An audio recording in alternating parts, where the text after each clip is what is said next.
Bienvenidos a Zoom F7. En esta ocasión recordamos una fecha trágica en la historia moderna de México, a través de la mirada de los estudiantes de cine que egresaban del recién inaugurado Centro Universitario de Estudios Cinematográficos.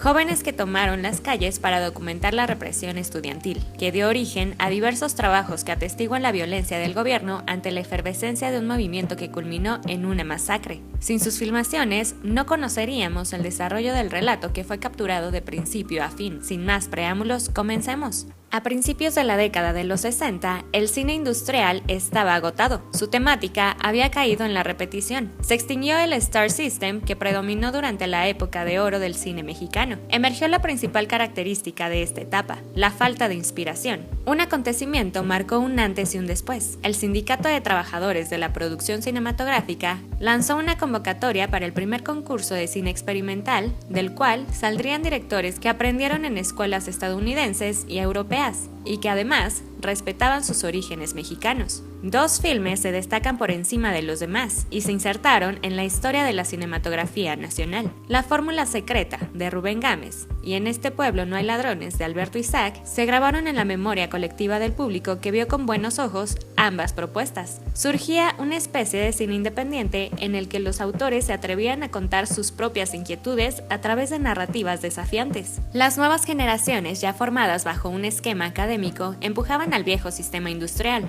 muchas veces con más ímpetu que el gran aventajado Emporio. Estos noveles cineastas provenían de estudiar en diferentes países como Francia, Rusia y Polonia. Sin embargo, culminaron su aprendizaje en el recién formado CUEC. La inauguración de la escuela se benefició del abaratamiento en los costos de equipo en formato Super 8 y 16 milímetros, que eran viables para los alumnos. Gracias al acceso a estas cámaras, surgía un anhelo de libertad creativa. A la par, se consolidaba no solo un sistema enquilosado en el aspecto cultural, también en el político.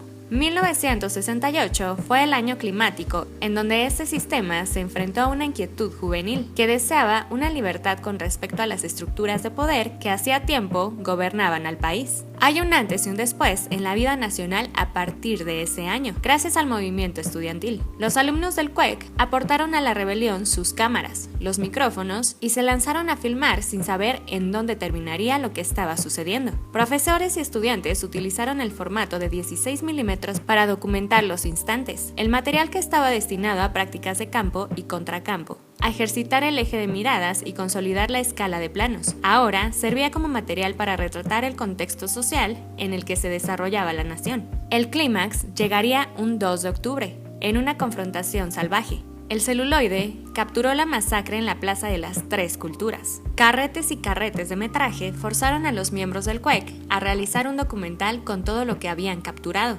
Entre todos los camarógrafos y sonidistas que estuvieron en las filas del movimiento, se encontraba Leobardo López Arreche, preso político y genial cineasta, quien fue el seleccionado para dirigir la fase de postproducción que culminaría un año después con uno de los trabajos más interesantes en materia de documental, El Grito, que inaugura el debate político y que surgió del llamado cine universitario, bajo los estándares de producción independiente. El Grito sobrevivió a la censura del gobierno, impulsó la carrera de su realizador, quien además de formarse como cineasta, tenía un interesante pasado como actor, que le sirvió para protagonizar Crates de Alfredo Hoskowitz, futuro director del CUEC. Lamentablemente, Arreche se suicidó durante la producción de su primer largometraje de ficción, extinguiendo así una de las voces más prometedoras del cine independiente. En las imágenes del Grito miramos a los protagonistas, que se movilizan en una rebelión que va creciendo conforme avanza el filme. Era complicado exigir perfección técnica cuando los que estaban detrás de las cámaras eran jóvenes como los que veíamos frente a ellas. No hay una propuesta estética, pero sí hay constancia de una historia que está narrada a través de sus participantes al interior del movimiento. En los créditos se puede dar cuenta del número de camarógrafos que capturaron los instantes, el contingente al servicio del contingente, un número notable de colaboradores que se encargaron de otorgarle voz a quienes en otras circunstancias jamás habrían sido escuchados. El trabajo se divide partiendo de los acontecimientos más representativos de cada mes, acompañados de las reflexiones de la periodista Oriana Falachi, que se complementan a la perfección con las imágenes en blanco y negro. El origen se sitúa en julio durante una riña en un partido de fútbol, donde intervino la policía. Se observan las protestas, las mantas y los reclamos. Se forma un comité, inician las marchas y todo culmina con la intervención del famoso y temible Batallón Olimpia. Las imágenes con las que Leobardo cierra su documental son inquietantes. Deslumbran a la vez que hielan la sangre, gracias a su notable ejercicio de montaje. La conclusión del documental está situado durante la inauguración de los Juegos Olímpicos llevados a cabo el mismo año de la masacre. En un ambiente en apariencia festivo, los contingentes, esta vez de deportistas, ingresan al estadio universitario. Y en una paradoja brutal, un niño observa directamente a la cámara, cubriéndose el rostro.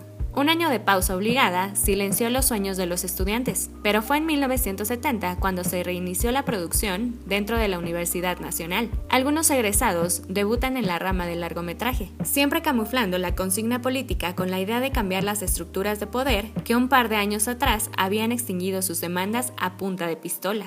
¿Han visto este documental? ¿Qué documentales los han conmovido? No olviden suscribirse, compartir, comentar, regalarnos un like y para más información sobre cine y fotografía visitar sumf7.net. Hasta la próxima.